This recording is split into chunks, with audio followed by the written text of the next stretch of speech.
महक के अब्बू एक दिन सुबह मछली पकड़ने गए थे, लेकिन फिर कभी लौट कर नहीं आए। सिर्फ 13 साल की उम्र में महक को पूरे घर की जिम्मेदारी उठानी पड़ी।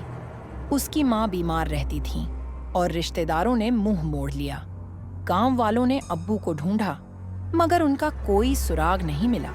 लेकिन महक जानती थी, लोग ऐसे अचानक गायब नहीं होते जब तक कोई उन्हें ले न जाए। महक का परिवार पीढ़ियों से मछली पकड़ने का काम करता आया था। उसे अब्बू की कहानियां याद थीं। नदी वही दिखाती है जो हम सोचते हैं, जो हम याद करते हैं। बचपन में ये सब मजाक लगता था, लेकिन अब ये कहानियां हकीकत बन रही थीं। जब महक ने खुद मछली पकड़ने की कोशिश की, तो गांव के मछुआरों ने उसे बड़ी नदी में जाने से रोक दिया। अब उसके पास एक ही रास्ता था, वो रहस्यमयी जंगल, जहां एक छिपी हुई नदी होने की कहानियां थीं।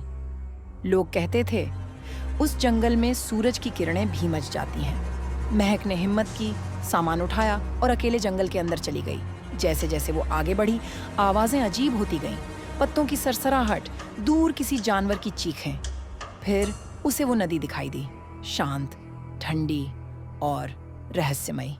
जब वो पानी पीने झुकी, तो अपनी परछाई की जगह अब्बू की परछाई देखी।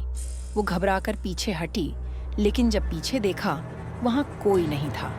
उसने खुद को समझाया, यह सिर्फ वहम है। लेकिन जैसे ही उसने थैला खोला, उसके अंदर अब्बू की एक पुरानी तस्वीर मिली, जिसे वो लाई ही नहीं थी। तस्वीर में अब्बू की आंखें किसी ने नोच डाली थीं। डर के मारे महक कांप उठी। जब वो नदी के पास जाल डालने गई, अचानक लगा किसी ने उसका पैर पकड़ लिया। वो हड़बड़ाकर खुद को छुड़ाने लगी और किसी तरह निकल आई।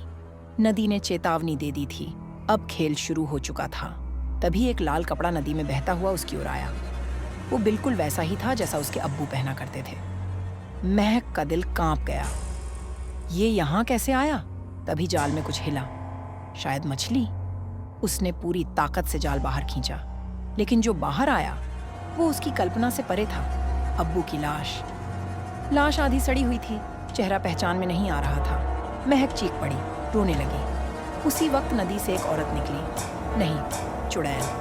सड़े बाल, लंबे नुकीले दांत, लहू से सना हुआ चेहरा, और वो मुस्कुरा रही थी। नदी का पानी नीले से लाल होने लगा।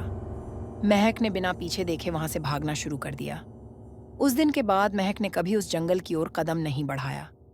लोगों ने उसे पागल कहा, उसकी बातों पर हंसे, लेकिन महक जानती थी, उसके अब्बू भी शायद उसी नदी में गए होंगे और फिर कभी लौटे नहीं। अब वो सब्जियां बेचकर गुजारा करती है, लेकिन आज भी रात को सपनों में वही नदी, वही आवाजें और वही लाल पानी दिखता है।